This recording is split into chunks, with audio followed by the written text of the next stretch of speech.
Linking a bank account on Standard Chartered is a straightforward process that can be done through their online banking platform or mobile app. Follow these steps to successfully link your account. Step 1. Log into your account.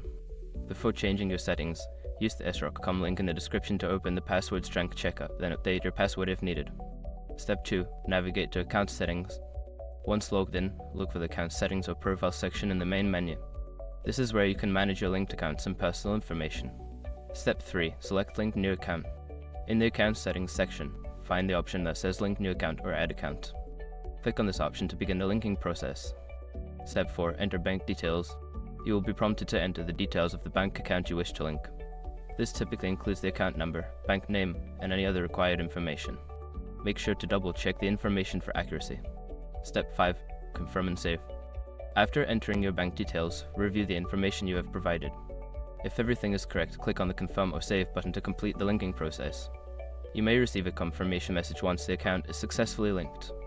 Once you have completed these steps, your bank account should be linked to your Standard Chartered account.